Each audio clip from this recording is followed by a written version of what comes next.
chapitre 12, nous allons tirer donc le conseil de Dieu ce matin. Mais nous devons rappeler que nous sommes toujours dans notre thématique de la rencontre avec l'Éternel.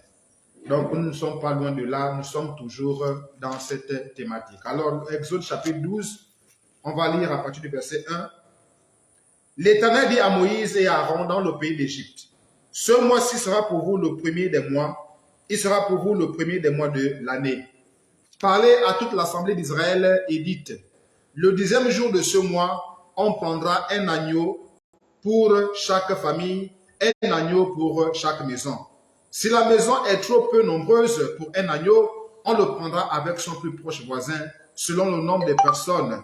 Vous compléterez pour cet agneau d'après ce que chacun peut manger.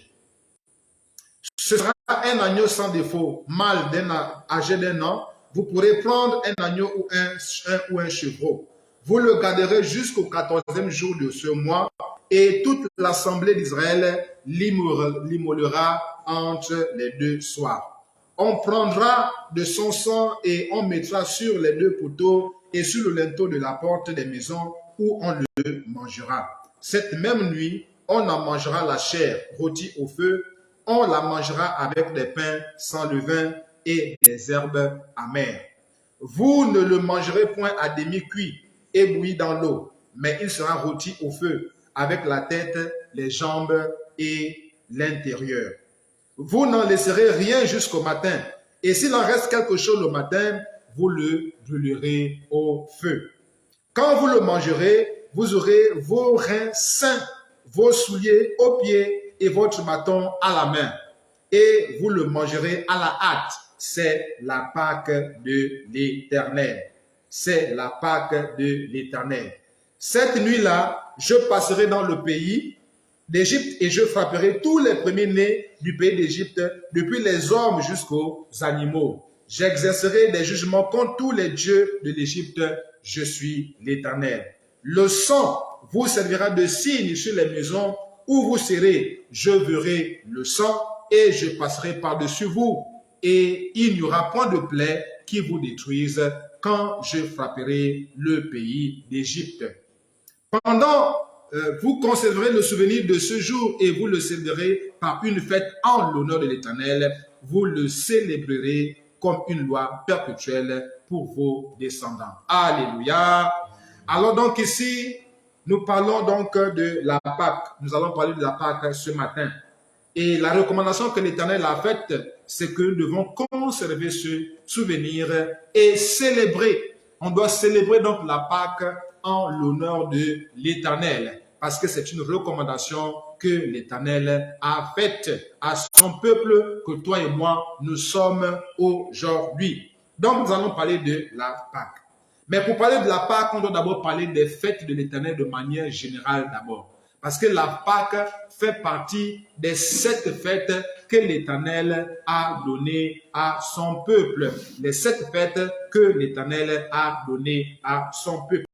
Alors, pour les voir, nous allons voir dans le livre de Lévitique. C'est dans le livre de Lévitique, chapitre 23, du verset 1 à 37. On ne peut pas lire tout ça pour gagner en temps. C'est dans le livre de Lévitique, chapitre 23, que l'on retrouve les différentes fêtes que l'Éternel a ordonnées à son peuple de célébrer de génération en génération. Donc, pour dire que ces fêtes-là sont toujours d'actualité, mais se célèbrent maintenant de manière différente qu'elles se célébraient auparavant.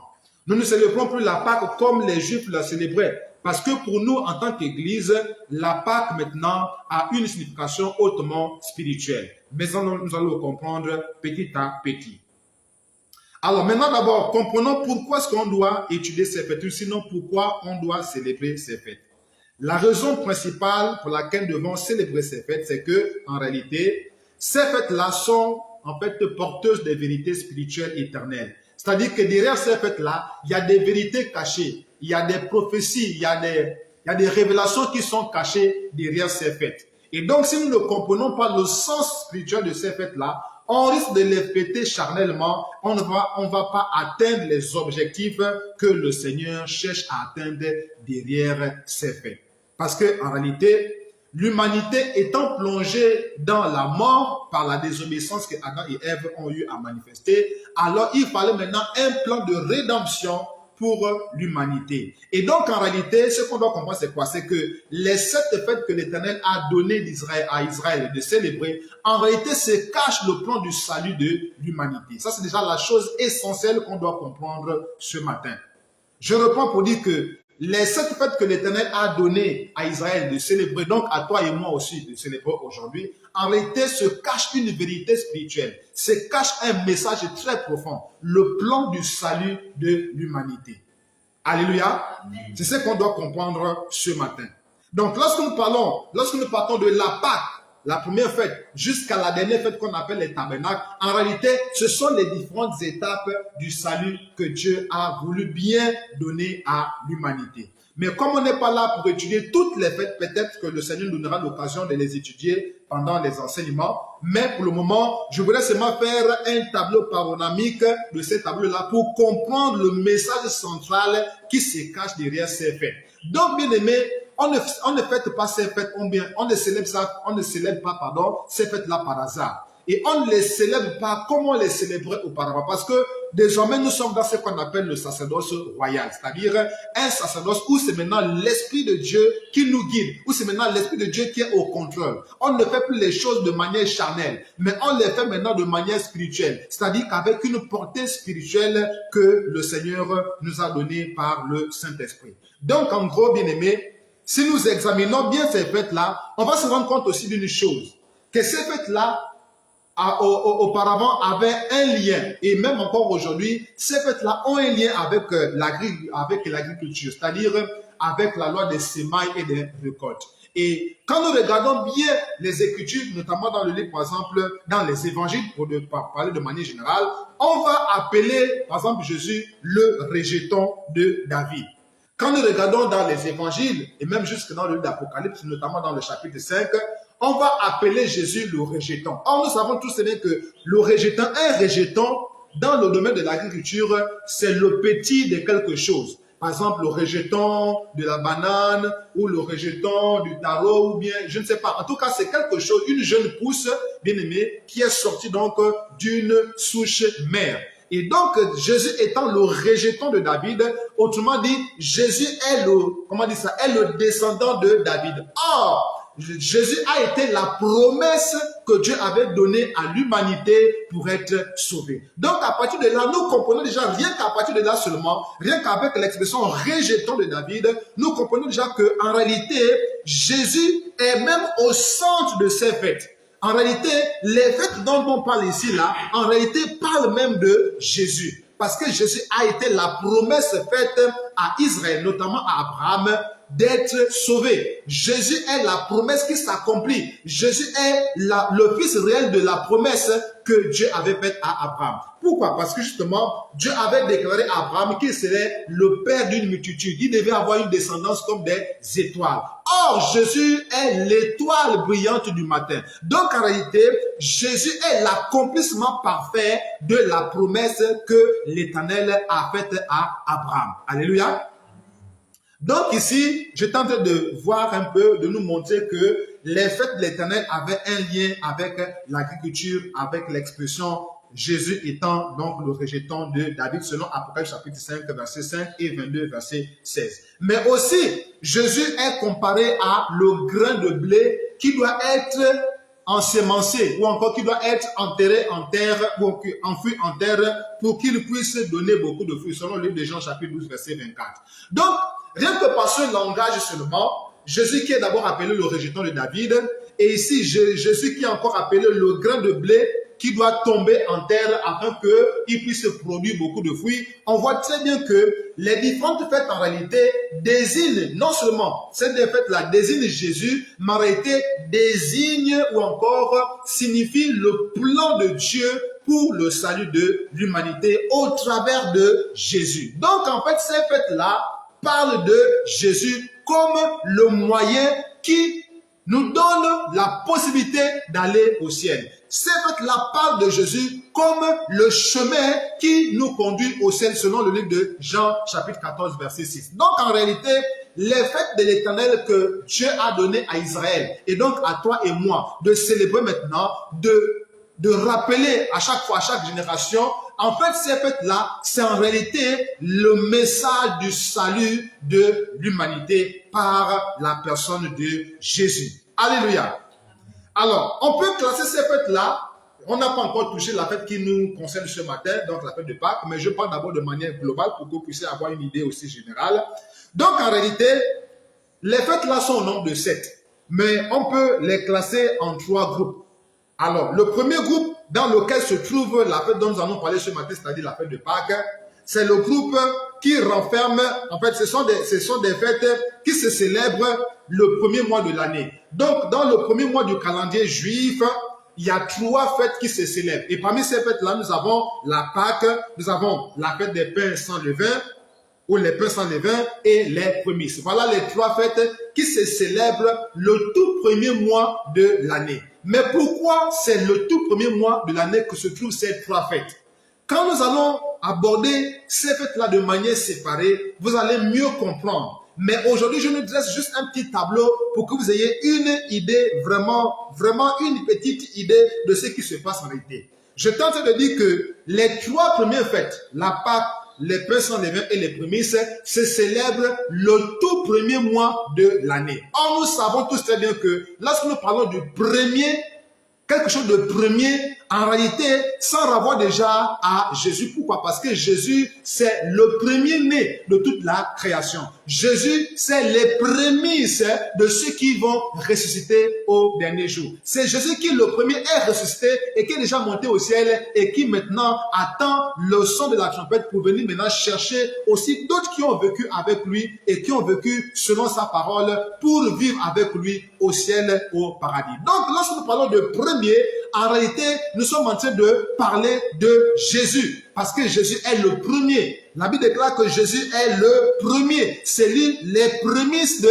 l'Éternel. C'est lui les prémices de l'Éternel selon le de 2 Corinthiens chapitre 5 donc, et verset 17 où on dit que si quelqu'un est en Christ, il est une nouvelle créature. Donc Jésus, c'est le nouvel Adam. C'est-à-dire qu'avant, il y avait le premier Adam. Maintenant, quand Jésus est venu, il a été maintenant le nouvel Adam, c'est-à-dire un Adam qui est devenu maintenant comme Jésus, je vais dire comme l'Éternel voulait qu'il soit. À partir de là, nous comprenons que nous aussi, lorsque nous venons à Christ, lorsque nous revenons à Christ, parce que nous étions hier loin de Christ, et nous revenons maintenant à lui par la conversion, nous aussi, nous devenons maintenant les prémices de l'Éternel en tant qu'Église. Donc à partir de là, nous comprenons bien aimé que le plan du salut a déjà été dessiné depuis la nuit des temps. Le plan du salut de l'humanité avait déjà été dessiné depuis la nuit des temps et cela se voit au travers des différentes fêtes que l'Éternel a données à son peuple. Donc les 3 fêtes sont la Pâque, les pains sans levain et les prémices. Donc sur le plan prophétique en fait, ces fêtes-là en réalité marquent le début de notre expérience avec le Seigneur. Je reprends pour dire que les 3 fêtes qui sont la Pâque, les pains sans levain et les prémices, en fait, ça représente de manière globale, les 3 ensemble, ça représente le début de notre expérience, de notre nouvelle expérience avec le Seigneur. Qu'est-ce que ça veut dire? Ça veut dire que avant qu'on ne connaisse le Seigneur, on menait une certaine vie. Dieu n'était pas notre priorité, Dieu était loin de nos pensées, Dieu était loin de nos préoccupations. Bref, comme dit Isaïe, chacun marchait selon sa route, selon ses voies, selon son cœur. Chacun ne se souciait pas de Dieu. Donc, chacun faisait ce qu'il faisait, comme il voulait, où il voulait, avec qui il voulait. Ce n'était pas son problème. Maintenant que Dieu s'est révélé à nous, maintenant que Dieu a manifesté sa grâce dans nos vies, maintenant que Dieu a manifesté son salut à notre endroit par sa mort à la croix, maintenant il nous a ramenés à lui et nous a repositionnés sur le chemin qui conduit au ciel. Maintenant là, comme on est revenu sur le droit chemin, c'est une nouvelle expérience maintenant que nous entamons. C'est une nouvelle expérience maintenant que nous commençons. Voilà pourquoi j'étais en train de dire tout à l'heure que, en réalité, la Pâque, les pains sans levain et les prémices, ça représente une nouvelle expérience que nous commençons avec le Seigneur. Pourquoi? Parce que 2 Corinthiens 5, 17 nous dit, si quelqu'un est en Christ, il est une nouvelle créature. Donc, quand nous venons au Seigneur, en fait, c'est une nouvelle vie que nous commençons. quand nous donnons notre vie au Seigneur, en réalité, c'est une nouvelle vie que nous commençons. À partir de là, nous voyons que la Pâque, les pains sans levain et les prémices jouent un rôle très déterminant dans cette partie-là, dans cette nouvelle étape-là, dans cette nouvelle vie que nous commençons avec le Seigneur. Alors, pour aller un peu plus en détail, nous allons comprendre que, en effet, la fête des pains sans levain et les prémices, en fait, nous enseigne comment est-ce que notre nouvelle vie en Jésus commence, en fait. En réalité, la Pâque, pain sans levain, les prémices, nous enseignent notre nouvelle vie avec le Seigneur. Nous montre comment est-ce qu'on doit mener une nouvelle vie avec le Seigneur. Parce que si nous commençons quelque chose avec le Seigneur, cela veut dire que on va plus faire les mêmes choses qu'on faisait auparavant. Puisque c'est une nouvelle expérience. Et là, nous avons un nouveau maître. Alors, ce qui est sûr, c'est que les lois du nouveau maître là, ou bien la manière de faire du nouveau maître là, sera forcément différente de la manière de faire de l'ancien maître qu'on avait. L'ancien maître, c'était le diable. Maintenant, le nouveau maître, c'est Jésus. Donc, les deux ont une manière différente de faire les choses. Maintenant que nous avons un nouveau maître qui est Jésus, alors là maintenant, il y a de nouvelles choses qu'on va apprendre. Il y a de nouvelles choses qu'on va faire. Il y a de nouvelles mentalités qui vont s'installer en nous. Il y a de nouvelles manières de parler. Il y a une nouvelle manière de se vêtir. Une nouvelle manière de... En fait, c'est tout un commencement. C'est tout un recommencement en fait. Et donc, les fêtes de la Pâque, les fêtes des pains sans levain et les prémices nous enseignent justement comment est-ce qu'on doit maintenant mener cette nouvelle vie en Jésus-Christ qu'on a entamée lorsque on s'est converti. Elle nous révèle comment naître de nouveau et comment marcher en nouveauté de vie pour plaire à Dieu. Je reprends pour dire que la Pâque, les prémices et les pains sans levain sont des fêtes ou encore des célébrations qui nous appellent ou qui nous apprennent comment est-ce qu'il faut naître de nouveau et surtout comment marcher en nouveauté de vie avec Jésus pour plaire à Dieu. Alors revenons ici pour dire quoi? Pour naître de nouveau par exemple, il faut naître d'eau et d'esprit selon le livre de Jean chapitre 3. Quand nous lisons le livre de Jean chapitre 3 verset 5 notamment, Jésus s'adresse à Nicodème pour dire que non, si tu veux naître de nouveau, il faut naître d'eau et d'esprit. Voilà comment on est de nouveau. Alors, ça veut dire quoi de manière plus simple? De manière plus simple, lorsqu'une personne vient au Seigneur, lorsqu'une personne se convertit, elle a d'abord entendu parler de Jésus, donc la parole de Dieu. C'est ça. C'est-à-dire la parole que la personne entend, la prédication que la personne entend. Cette prédication-là, cette parole-là, notamment au cours de l'évangélisation-là, cette parole-là, en réalité, sans renvoi à la Pâque. Pourquoi? Parce que c'est lorsqu'on écoute la parole de Dieu qu'on entend le message du salut, qu'on entend le message de l'espoir d'être délivré, et à partir de là, on accepte cette parole-là et on suit donc la personne ou encore le message qui est sorti de la bouche du prédicateur. C'est ce qui s'est passé avec le peuple d'Israël. Alors, en Égypte, Moïse est venu. Il a dit au peuple d'Israël, écoutez, le Dieu de vos pères, de nos pères, s'est révélé à moi et m'a envoyé vers vous pour vous dire que désormais, on va être délivré de l'esclavage d'ici en Égypte. Et il est allé aussi vers Pharaon pour dire à Pharaon, écoute Pharaon, le Dieu de nos pères, l'Éternel, m'a envoyé vers toi pour te demander de libérer son peuple parce que son peuple doit aller dans le désert pour l'adorer. Son peuple doit maintenant adorer son Dieu, adorer son Créateur, adorer donc son maître. Voilà le message que Moïse est allé donner à Pharaon et à son peuple. C'est ce message-là aussi que nous donnons à ces âmes qui sont encore loin de Dieu. C'est ce message-là que nous partons prêcher, le message de la repentance, le message de la conversion, le message qui consiste à annoncer la bonne nouvelle à toutes ces personnes-là qui ne connaissent pas encore le Seigneur. Lorsque nous partons évangéliser, qu'est-ce que nous leur disons concrètement? Mais nous leur disons que non, il y a Jésus qui a donné sa vie pour toi, donne ta vie à Jésus pour que tu sois délivré de la mort, pour que tu ne puisses plus aller en enfer si tu meurs. Voilà, l'enfer d'ici là, c'est en fait, est pris comme l'esclavage en Égypte. L'esclavage que le peuple d'Israël vivait en Égypte, c'est de manière un peu comparable, hein, peut-être pas au degré, mais en fait, on va voir ça comme l'enfer. Parce que, bien aimé, le peuple d'Israël souffrait en enfer, je vais dire en Égypte. Le peuple de Dieu, le peuple d'Israël était maltraité. Le peuple de Dieu était discriminé. Le peuple de Dieu était vraiment, comment dire ça, traité comme des animaux. En fait, on les maltraitait vraiment. On ne se souciait pas d'eux. En fait, on ne les considérait même pas. Donc, en gros, c'était des esclaves. Bien aimé, en enfer, c'est la même chose, mais là-bas, c'est à un degré très élevé. En enfer, il n'y a pas possibilité de se reposer. En enfer, on ne fait que souffrir.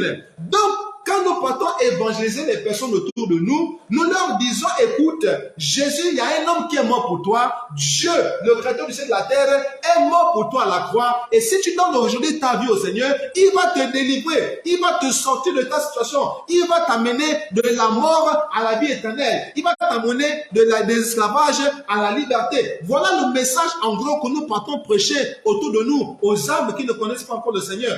C'est le même message, le fond reste le même si la forme change, mais le fond reste le même. Le fond c'est quoi? C'est le message de la délivrance, c'est le message du salut que nous partons prêcher, la délivrance d'une captivité à la liberté. Voilà le message du fond que nous annonçons aux personnes qui nous entourent, et c'est ce message-là que Moïse est allé donc donner à son peuple, donc à ses frères et donc à Pharaon.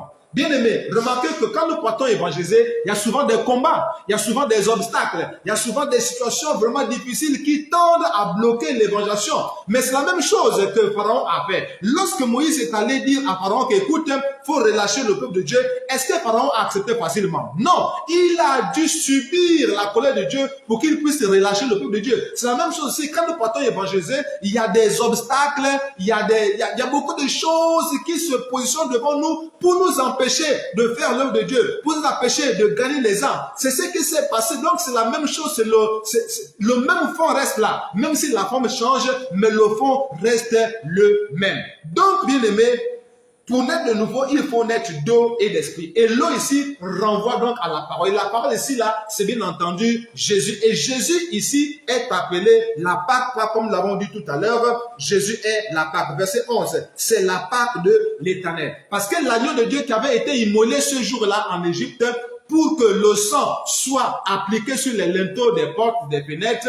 En fait, cet agneau-là, c'est encore Jésus. Selon les Jean, chapitre 1, verset 29. L'agneau de Dieu qui ôte le péché du monde, c'est Jésus. Donc, en gros, bien aimé, on l'a déjà compris, je l'ai déjà dit, les différentes fêtes-là représentent ou sinon parlent de Jésus comme le salut de l'humanité accordé par l'Éternel. Donc ici, naître de nouveau, c'est en réalité naître d'eau et d'esprit selon le livre de Jean chapitre 3 verset 5. C'est-à-dire, il faut recevoir le message de la mort et de la résurrection de Jésus comme le témoignage de Dieu pour notre salut. Donc, si tu veux être sauvé, il faut que tu acceptes le message que Jésus est Dieu venu en chair pour sauver l'humanité, pour te sauver. Si tu n'as pas encore accepté ce message-là, si tu penses que pour être sauvé, il faut aller avec Branham, si tu penses que pour être sauvé, il faut aller avec Mahomet, si tu penses que pour être sauvé, il faut aller avec Bouddha, bien aimé, tu passes à côté. Pour être sauvé,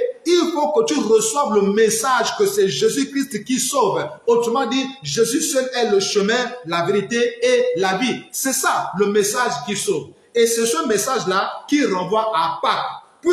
Pourquoi? Parce que Pâques, justement, renvoie à ce salut-là qui a été offert en Israël quand il était en captivité, donc en Égypte. Et le pain sans levain ici renvoie au Saint-Esprit, parce que justement, le pain sans levain, ça renvoie à la sainteté. Or, nous parlons de l'Esprit Saint. Donc, l'Esprit qui est saint, c'est-à-dire l'Esprit qui est rempli de sainteté. Le pain sans levain renvoie à l'Esprit Saint. Autrement dit, donc, nous, aujourd'hui, nous devons avoir le message du salut par Jésus et marcher selon le Saint-Esprit. Donc, si nous voulons plaire à Dieu, si nous voulons vraiment que le Seigneur, un jour, nous accueille dans sa demeure éternelle, nous devons d'abord naître de nouveau, c'est-à-dire recevoir la parole et l'Esprit. Ça veut dire quoi? Ça veut dire qu'on doit accepter le message que Jésus seul sauve et on doit maintenant marcher selon le Saint-Esprit. C'est ça que ça signifie naître d'eau et d'esprit, selon bien sûr les passages que nous avons énumérés, Jean chapitre 3, verset 5.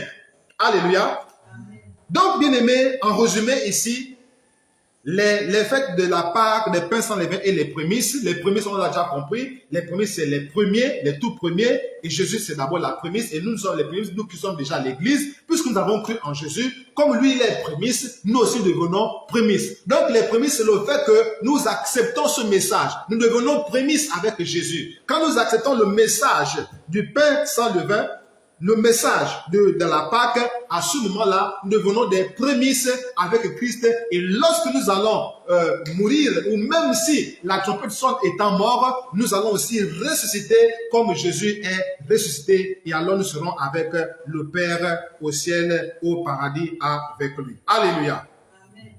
Donc, bien aimé, en résumé, pour marcher en nouveauté de vie, il faut vivre dans la sanctification parce que nous parlons donc du pain sans levain. Si nous voulons marcher en nouveauté de vie, on doit vivre dans la sanctification. Il faut vivre dans la sanctification, c'est-à-dire vivre à part pour le Seigneur. Parce qu'en réalité, les prémices, c'est les premières choses qu'on met à part pour le Seigneur. C'est toutes premières choses que l'on met à part. Et or, nous qui sommes l'église du Seigneur, nous sommes les prémices de Dieu dans le monde. Le monde est là, c'est tout un bloc. Maintenant, Dieu prend les prémices. C'est-à-dire, Dieu prend une certaine catégorie de personnes, bien Dieu prend un certain nombre de personnes et qu'il met à part. C'est pas lui qui choisit, mais c'est nous-mêmes qui choisissons par le choix que nous faisons. C'est-à-dire que quand on te prêche l'évangile, si tu acceptes, alors tu rentres dans ce groupe-là qu'on appelle les prémices. Tu deviens l'église du Seigneur. Tu deviens donc les prémices de Dieu. Mais si tu refuses le message que nous avons donné tout à l'heure, c'est-à-dire le message de la nouvelle naissance, le message qui consiste à croire, à recevoir Jésus comme Seigneur et Sauveur, si tu refuses ce message-là, lorsqu'on te dit que pour être sauvé, il faut donner ta vie à Jésus, ce n'est que par Jésus seul que tu peux avoir le salut. Si tu refuses ce message-là, alors toi-même tu te disqualifies. Toi-même tu refuses en réalité de rentrer dans ce groupe-là qu'on appelle les prémices. Parce qu'en réalité, l'Église, c'est un groupe de personnes qui vit certes dans le monde, mais qui ne vit plus selon le monde, qui n'est plus de ce monde, mais qui est maintenant céleste. C'est-à-dire que l'Église vit dans le monde, c'est vrai, mais en réalité, sa vocation est céleste. Donc, c'est ce qu'on doit comprendre, bien aimé. Donc, pour vivre selon Dieu, pour vivre de manière à plaire à Dieu, il faut vivre dans la sanctification, c'est-à-dire il faut vivre à part pour le Seigneur. Voilà pourquoi Romains, chapitre 12, nous dit que on ne doit pas se conformer au monde présent. On ne doit pas se conformer à ce qui se passe maintenant. Non, on doit être différent. On doit être à part. On doit vivre dans la sanctification, c'est-à-dire on doit être à part pour Dieu. On doit se réserver pour Dieu. On doit s'éloigner de péché. On doit s'éloigner des souillures. On doit s'éloigner de tout ce qui peut nous amener à perdre notre salut. On doit s'éloigner de tout ce qui peut nous amener à être distrait par rapport à notre marche avec le Seigneur. En fait, en gros, on doit vivre à part pour Dieu. C'est ça la sanctification, c'est ça le sens des prémices. Donc, quand nous définissons l'Église, en fait, en réalité, l'Église, c'est les prémices de l'Éternel. L'Église, c'est cette part mise à part pour Dieu, ce groupe de personnes mises à part pour Dieu et qui marchent avec Dieu, qui vivent pour Dieu et qui font tout pour plaire à Dieu. Et c'est qui c'est? Mais c'est l'Église. Donc, c'est-à-dire toi et moi qui avons cru en Jésus, toi et moi qui avons reçu le message qui consiste à donner sa vie au Seigneur. Ce message qui consiste à croire que Jésus étant Dieu est venu en chair pour donner le salut à l'humanité et qu'il n'y a point de salut en dehors de Jésus. Quand nous acceptons ce message-là, ça veut dire que nous sommes maintenant partie intégrante des prémices que l'Éternel s'est choisi au milieu de ce monde pervers, au milieu de ce monde qui est en train d'aller à sa propre ruine, à sa propre destruction. Donc voilà en gros, en résumé, les trois premières fêtes que l'on fête le tout premier mois du calendrier juif. La Pâque, les prémices et donc le pain sans levain. Voilà donc la signification de ces trois fêtes-là. En fait, comme je disais tout à l'heure, c'est le message de comment naître de nouveau et surtout comment marcher en nouveauté de vie pour plaire au Seigneur. Donc, les trois fêtes qui se célèbrent le tout premier mois de l'année juive, de l'année juive, en fait, nous apprennent à naître de nouveau, comment il faut naître de nouveau et comment marcher en nouveauté de vie pour plaire au Seigneur. La Pâque renvoie à la parole de Dieu, les pains sans levain renvoient à la sanctification et les prémices renvoient à la mise à part pour Dieu. On doit être à part pour Dieu. On doit vivre dans la sanctification, donc on doit vivre loin du péché et on doit vivre selon la parole et avec la parole. Voilà en résumé les 3 premières fêtes donc, qui se trouvent dans le tout premier groupe des 7 fêtes que nous devons comprendre. Mais mon objectif n'est pas de développer toutes les fêtes, mais je voulais quand même situer donc ce groupe-là, parce que c'est dans ce groupe-là que nous allons tirer maintenant la fête qui nous concerne aujourd'hui, c'est-à-dire la fête de Pâques. Autre chose, nous allons remarquer que lorsque nous lisons le livre de Lévitique, chapitre 23, on voit que ce chapitre-là commence avec une fête, la fête du sabbat. Lévitique parle d'abord du sabbat. Or, nous savons que le sabbat, c'est le 7e jour de la semaine. Et le sabbat renvoie au repos. Ça veut dire quoi? Ça veut dire que c'était un jour où les Juifs ne travaillaient pas. Parce que c'était un jour qui était consacré à l'Éternel. Ils ne faisaient pas des travaux serviles, c'est-à-dire des travaux qui les occupaient tellement, qui prenaient tout leur temps. Non, c'était juste des travaux légers qu'ils faisaient. Et même à l'époque, pour préparer ce jour-là, c'était pas facile. Parce que la nourriture qu'ils devaient manger ce jour du sabbat-là était préparée la veille. C'était comme ça que l'Éternel avait fait les choses. En fait, c'était parce qu'il voulait les apprendre à se consacrer totalement au Seigneur ce jour-là. Bien aimé, tout ce qui s'est passé dans l'Ancien Testament, c'était l'ombre des choses à venir. La consécration que l'Éternel avait apprise au peuple d'Israël par la loi du sabbat, par la fête du sabbat, bien aimé, c'est la même chose que ça se passe aujourd'hui. Aujourd'hui, on doit apprendre à se consacrer à Dieu. Il y a des temps que tu dois prendre dans la semaine, dans le jour. Tu dois consacrer ton temps au Seigneur. Je n'ai pas dit qu'il ne faut plus aller au travail, non.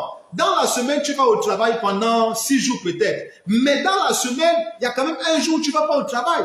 Tu es par exemple fonctionnaire. Tu ne vas pas à la fonction publique ou bien à ton travail du lundi au lundi, non. Tu vas peut-être lundi, mardi, mercredi, jeudi, vendredi et puis samedi, tu te reposes. Dimanche, tu te reposes. C'est ça. Donc, bien aimé, Dieu voulait nous apprendre à nous reposer. Mais mieux encore, Dieu voulait nous apprendre à nous consacrer à lui. Dieu voulait nous apprendre à mettre un temps de repos dans ce que nous faisons de manière générale pour nous tourner vers lui, pour nous consacrer à lui. Donc, en fait, la signification du sabbat, c'est quoi? Le sabbat, en réalité, ce n'est pas en soi le jour, en fait. Le sabbat, en réalité, ce n'est pas en soi le 7e jour, en réalité, non. En réalité, le sens véritable du sabbat, c'est quoi? Ça signifie le repos. Ça signifie le repos. En gros, ça signifie la consécration totale à l'Éternel. Voilà le sens réel du sabbat. Donc, ce n'est plus seulement le 7e jour. Non. Pourquoi? Parce que si c'était seulement le 7e jour, ça veut dire qu'on devait donc vivre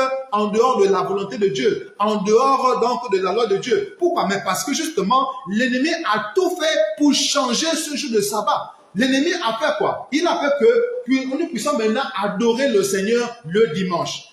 L'ennemi a fait maintenant en sorte que nous puissions nous reposer le dimanche. Et même les samedis, il y en a qui travaillent. Pourquoi? Parce que lui, il avait l'intention d'amener l'humanité à marcher dans la désobéissance. Parce que, comme il a vu que le sabbat, c'était le 7e jour, c'est-à-dire samedi, alors il s'est dit que si j'amène les gens à ne plus se reposer samedi, mais à travailler samedi, alors je vais amener l'humanité tout entière à désobéir à Dieu. Mais il ne connaissait pas Dieu. Personne ne peut comprendre Dieu bien-aimé. Personne ne peut comprendre la signification de ce que Dieu fait si Dieu lui-même ne révèle pas ça. En réalité, le sabbat dans la pensée de Dieu, c'est juste le repos. C'est juste la consécration. Donc ça veut dire quoi? Ça veut dire que lundi peut être un sabbat aussi. Mardi peut être un sabbat. Mercredi peut être un sabbat. Jeudi peut être sabbat. Vendredi peut être sabbat. Samedi peut être sabbat. Dimanche peut être appelé sabbat. Pourquoi? Parce que en réalité, la signification du sabbat, ce n'est plus le jour. Ce n'est même pas le jour en réalité. Le jour, c'était pour seulement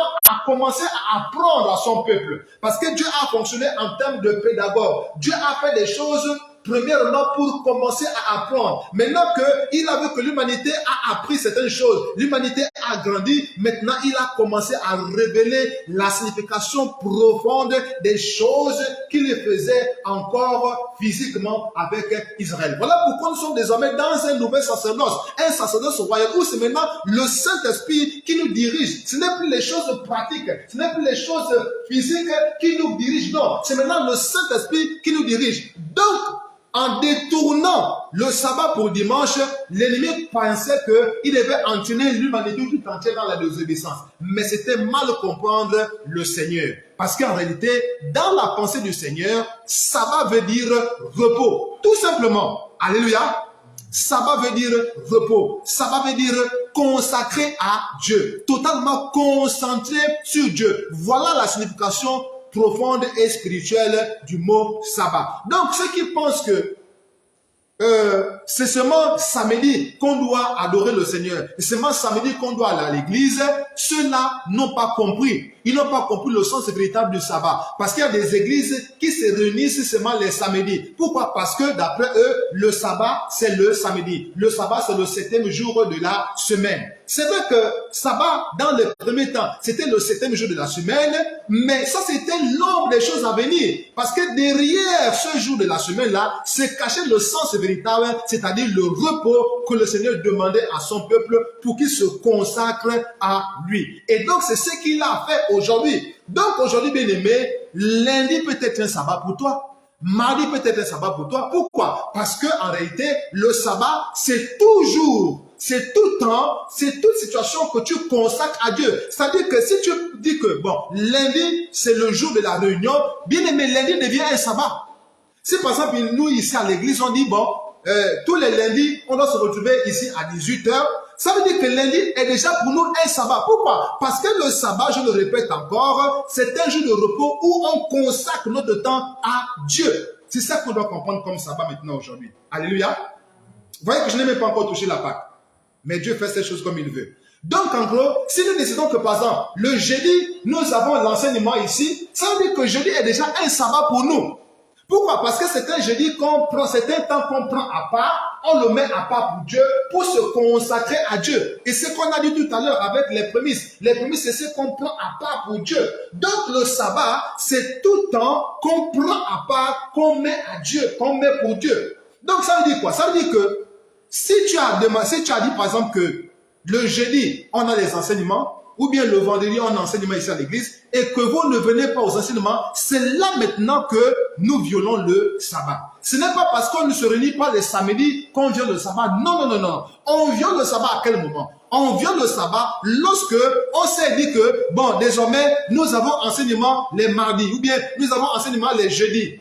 Alors, quand tu ne viens pas aux enseignements le jeudi, ça veut dire que tu es en train de violer le sabbat. Pourquoi? Parce qu'on s'est convenu ici que les jeudis, à partir de 18h, on doit avoir enseignement. C'est un temps consacré à Dieu. C'est un temps qu'on prend. Dans notre temps, on prend ce temps-là, on le consacre à Dieu. On se repose ce jour-là et on le consacre à Dieu. C'est vrai qu'on peut partir au travail le matin, mais le soir, au lieu de faire d'autres activités, on prend ce temps du soir-là, on le consacre à Dieu pour écouter le conseil de Dieu, pour écouter la parole de Dieu. C'est à ce moment, bien aimé, qu'on viole le sabbat. Parce que le sabbat, c'est un temps qu'on prend à part pour Dieu, pour se consacrer aux affaires de Dieu. Maintenant, lorsque on s'est entendu, on s'est accordé qu'on doit se réunir les jeudis, ou bien les lundis, ou bien les dimanches, pour louer le Seigneur, pour écouter la parole de Dieu, et qu'on ne le fait pas, c'est à ce moment-là que nous violons le sabbat. Alléluia. Donc, en gros, en résumé, le sabbat, ce n'est plus samedi. Le sabbat, ce n'est plus samedi. Non, bien aimé, le sabbat, ce n'est plus un jour précis dans la semaine. Non. Il faut que vous compreniez clairement les choses. Le sabbat, ce n'est plus un jour précis dans la semaine. Non. Pourquoi? Parce que dans la pensée de Dieu, ce n'était pas le jour précis qu'il visait. Non. C'était le repos qu'il visait. C'était la consécration qu'il visait. C'était la concentration sur lui qu'il visait. Or, comment est-ce qu'il devait atteindre son objectif? C'était de choisir un jour dans la semaine pour pouvoir justement apprendre à son peuple à se reposer. Et quel est le jour qu'il devait donner l'exemple? Mais c'est le jour où lui-même il s'est reposé. Parce que ça veut dire qu'il a créé toutes choses pendant 6 jours. Et le 7e jour, il s'est reposé. Donc, pour montrer l'exemple, parce qu'un bon enseignant, c'est celui qui montre l'exemple. Alléluia. Donc, lui-même, comme il s'est reposé le 7e jour, alors, il a pris cet exemple-là et il a donné ça à son peuple. Il a dit, voyez, moi-même, j'ai travaillé pendant 6 jours. Le 7e, je me suis reposé. Donc, vous aussi, pendant 6 jours, travaillez, mais le 7e jour, reposez-vous. Mais l'idée qui se cache derrière la tête de Dieu, c'est quoi? C'est juste l'idée du repos, la consécration. C'est ça l'idée qu'il recherchait tout simplement à apprendre à son peuple. Donc, bien aimé, le sabbat, ce n'est plus un jour précis dans la semaine. Il faut que ça soit clair désormais. Donc, ce n'est pas parce qu'on se réunit les samedis qu'on est meilleur que d'autres, qu'on a l'avantage sur les autres. Non. Vous pouvez vous réunir les samedis, mais on ne doit pas condamner les autres qui se réunissent les dimanches pour célébrer le culte à l'Éternel.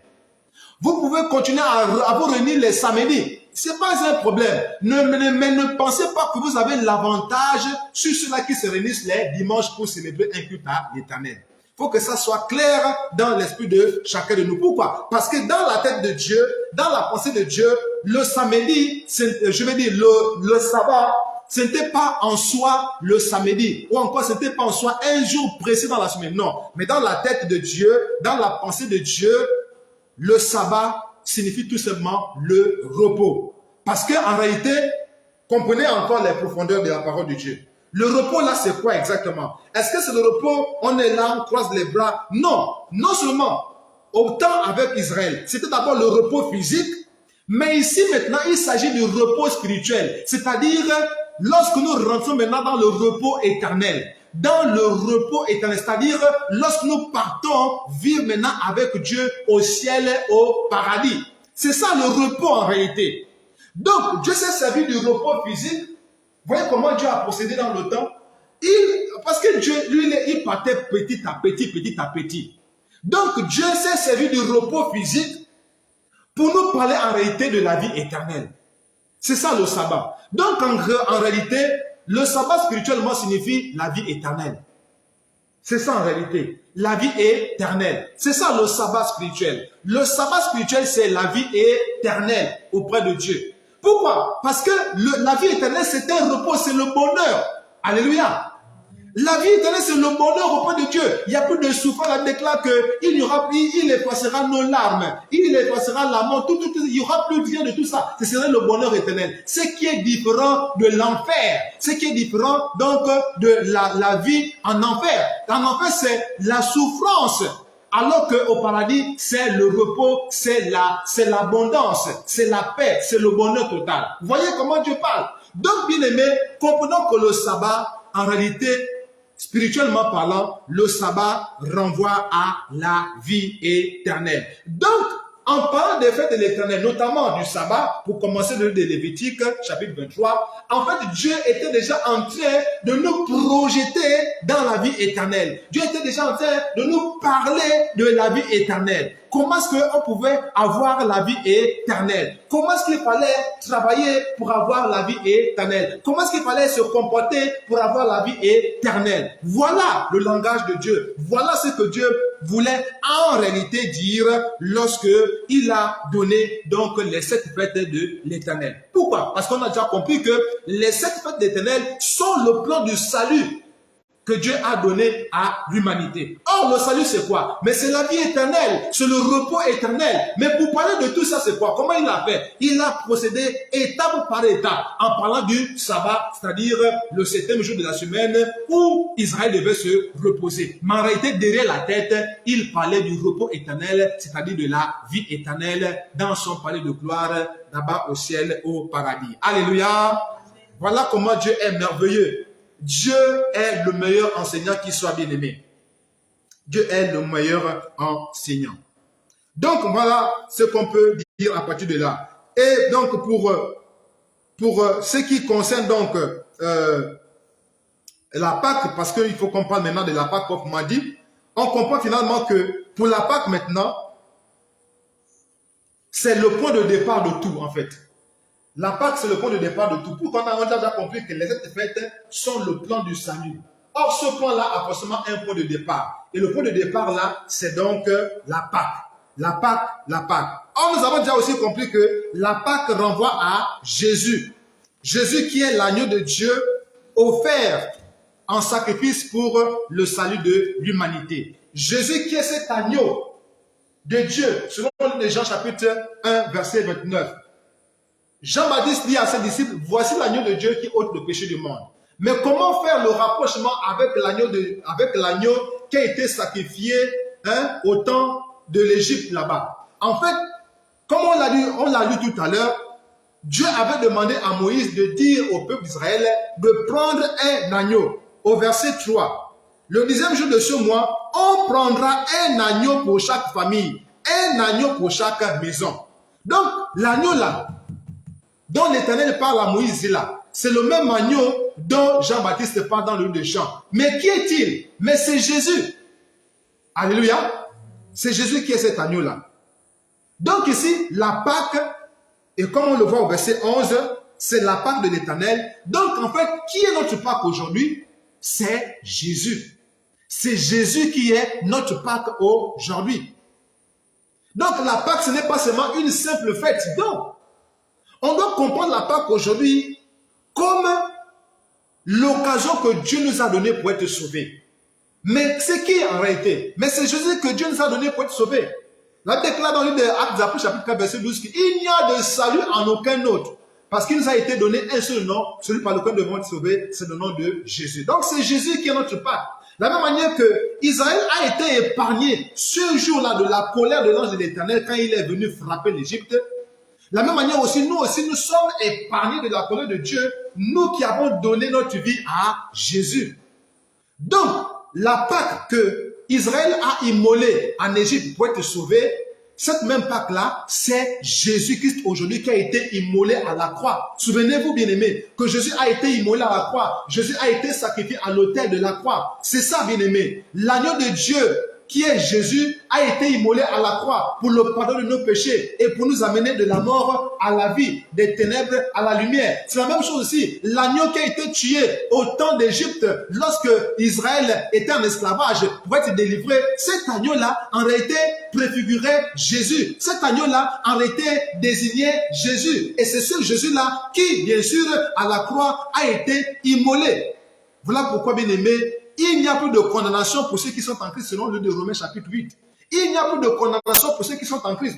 Bien aimé, de la même manière qu'Israël n'a pas été touché, n'a pas été frappé par l'ange de l'Éternel qui était venu détruire les premiers-nés d'Israël, de l'Égypte. De la même manière aussi aujourd'hui, il est écrit dans Romains chapitre 8 verset 1 qu'il n'y a plus de condamnation pour ceux qui sont en Christ. Autrement dit, la colère de Dieu qui pèse aujourd'hui sur le monde entier qui ne le connaît pas, ne pèse plus sur nous. Pourquoi? Parce que nous sommes désormais cachés en Jésus. Le sang de l'agneau nous couvre et nous protège de la colère de Dieu. La Bible déclare que le châtiment qui est tombé sur lui nous a épargnés de la colère de Dieu. Alléluia. C'est ça, bien-aimé, que nous devons comprendre aujourd'hui. Donc, notre Pâque aujourd'hui, c'est Jésus. Donc, on ne doit plus célébrer Pâques comme on fait, comme on voit dans les églises aujourd'hui, avec des cérémonies à gauche, à droite. Non, ce n'est plus comme ça qu'on doit célébrer notre Pâques. Comment devons-nous célébrer notre Pâques aujourd'hui? On doit célébrer notre Pâques aujourd'hui en menant une vie de sanctification, bien-aimée. En menant une vie de sanctification, c'est-à-dire en nous éloignant du péché. C'est-à-dire que notre Pâques, ce n'est plus seulement un jour, non. Notre Pâques, c'est tous les jours qu'on doit la célébrer. La fête de Pâques, c'est tous les jours qu'on doit la célébrer. Ce n'est pas seulement un jour dans l'année. Non, non, non, non. Toi et moi, nous comprenons que notre Pâques, c'est Jésus. Mais est-ce qu'on doit dire que non, aujourd'hui, on prend Jésus avec nous, seulement aujourd'hui, et pour le reste des jours, on laisse Jésus de côté? Non, Jésus est avec nous tous les jours, comme il le dit dans le livre de Matthieu chapitre 28. Je serai avec vous tous les jours. Comme Jésus est avec nous tous les jours, donc ça veut dire que on doit célébrer la Pâque tous les jours. Autrement dit, on doit s'éloigner du péché tous les jours. On doit marcher dans la sanctification totale du corps, de l'âme et de l'esprit tous les jours. Pourquoi? Parce que Jésus est notre Pâque et Jésus est avec nous tous les jours. Donc, bien aimé, pour célébrer Pâques aujourd'hui, vrai, en vérité, pour célébrer Pâques aujourd'hui, qu'est-ce qu'il faut faire? Il faut s'éloigner du péché. Il faut se détourner du mal. Il faut marcher dans la sanctification. Ça, c'est pour toi et moi qui sommes déjà avec le Seigneur. Mais comment est-ce que le païen, parce que quand nous lisons dans la Bible, il est écrit ceci. Si la maison est trop peu nombreuse pour un agneau, on le prendra avec son plus proche voisin. Selon le nombre des personnes, vous compterez pour cet agneau d'après ce que chacun peut manger. Bien aimé, le voisin, c'est celui qui est à côté de nous, qui ne connaît pas le Seigneur. Donc, bien aimé, si tu penses que tu as déjà Christ avec toi, c'est ça, l'agneau. Si la maison est trop peu nombreuse pour un agneau, si tu penses que Jésus est déjà rempli dans ta vie, si tu penses que Jésus, c'est le centre de ta vie, maintenant il faut partager ce Jésus-là avec le voisin qui ne connaît pas le Seigneur. Alléluia. C'est ça, bien aimé. Voilà comment on doit maintenant vivre notre Pâques. Le voisin qui ne connaît pas le Seigneur là, mais partage Jésus avec lui. C'est ça. Verset 4. Si la maison est trop peu nombreuse pour un agneau, on le prendra avec son proche voisin. On le prendra. Donc ça veut dire qu'on le partage. Donc on doit partager Jésus que nous avons. Jésus que nous avons aujourd'hui là. On doit le partager avec notre voisin. On doit le partager avec le frère qui est à côté, la soeur qui est à côté. Quand je dis frère, ce n'est pas forcément de lien de sang, non. C'est-à-dire le voisin, c'est déjà nos frères de tous les jours. Donc on doit partager Jésus avec les frères, avec les soeurs qui sont avec nous. C'est ce que l'Éternel a recommandé. Donc, eux aussi, ils vont vivre la Pâque. Comment? En acceptant Jésus dans leur vie comme Seigneur et Sauveur. Donc, le premier niveau de la célébration de notre Pâque, c'est lorsque nous venons au Seigneur. Maintenant, quand on est au Seigneur, on doit célébrer la Pâque tous les jours, en menant une vie de sainteté, en menant une vie de sanctification, une vie de dépouillement total, dépouillement intérieur, dépouillement extérieur. C'est comme ça qu'on doit maintenant mener notre Pâque. C'est comme ça qu'on doit célébrer notre Pâque, bien-aimé. Alléluia. Donc, mon frère, ma soeur, ce matin, on doit comprendre que la Pâque que nous célébrons aujourd'hui, que nous célébrons tous les jours, que nous devons célébrer tous les jours de notre vie, c'est Jésus. C'est Jésus qu'on doit célébrer tous les jours. Et comment célébrer Jésus? C'est en l'adorant, en le louant, en nous éloignant du mal, en menant une vie sans péché, en menant une vie juste, en menant une vie claire, une vie loin de ce qui est mauvais, une vie loin du mensonge, des crimes, de l'adultère, des impudicités, du mensonge. Bref, on doit mener une vie pure, une vie de piété, une vie où la crainte de Dieu est le centre de notre vie. Voilà comment on va célébrer Jésus qui est notre Pâque aujourd'hui. C'est quand tu vas t'éloigner du mal, c'est quand tu vas t'éloigner des souillures de ce monde. C'est quand tu vas t'éloigner de l'impudicité. C'est quand tu vas t'éloigner de tout ce qui est péché, de tout ce qui est impureté. Voilà comment toi et moi, bien-aimés, nous allons célébrer notre Pâque qui est Jésus. Parce qu'on l'a déjà compris, la Pâque, notre Pâque, c'est Jésus, qui est l'agneau de Dieu, qui ôte le péché du monde. Cet agneau-là que Israël avait donc immolé pour être épargné de la mort que l'Éternel avait décidé donc de jeter sur donc l'Égypte. Amen, amen. Gloire à Jésus. Pour terminer, bien-aimés, pour nous croyants, on va dire ceci, pour nous croyants, Pâques, c'est donc le rachat que Dieu nous a donné par son sang, mais aussi Pâques, c'est bien sûr la vie de sanctification, la vie vraiment de pureté qu'on doit mener chaque jour pour que le Seigneur soit vraiment glorifié. La Bible déclare que nous devons glorifier Dieu dans son temple. On doit glorifier Dieu dans son temple. Notre corps est le temple de Dieu. Notre temple, je vais dire notre corps, c'est la maison de Dieu. Et Dieu doit se sentir roi dans sa maison. Dieu doit se sentir glorifié dans sa maison. Et comment glorifier Dieu dans sa maison, qui est notre temple, qui est notre corps?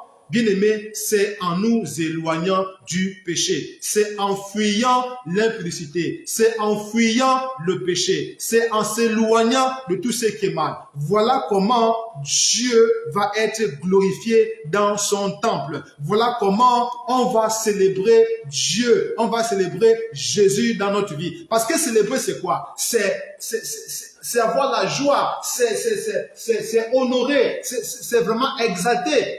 En fait, célébrer, c'est mettre, en fait, c'est vraiment donner à cœur joie. C'est ça, célébrer. Donc, on doit remplir le cœur de notre Jésus, le cœur de Jésus-Christ de joie. Mais comment on va remplir le cœur de Jésus de joie? C'est lorsqu'on va s'éloigner du péché. C'est lorsque on doit oublier la haine, on doit oublier la jalousie, on doit oublier l'hypocrisie, on doit oublier les mensonges, on doit oublier la sorcellerie, on doit oublier la franc-maçonnerie, la rose-croix, le maraboutage, la sorcellerie. On doit oublier toutes ces choses-là et marcher dans la sainteté, marcher dans la pureté, marcher dans l'obéissance à la parole de Dieu, marcher dans la soumission à la volonté de Dieu, marcher selon le Saint-Esprit. Voilà comment on va célébrer Jésus dans la vie de tous les jours. Dans notre marche avec lui, voilà comment on va célébrer Jésus.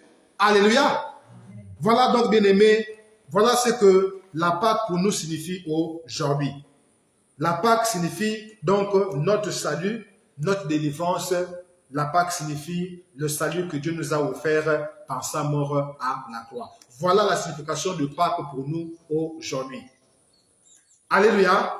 Que le Seigneur bénisse sa parole et nous aide à vivre la Pâque tous les jours jusqu'à ce qu'il vienne nous chercher. Alléluia. Gloire à Jésus.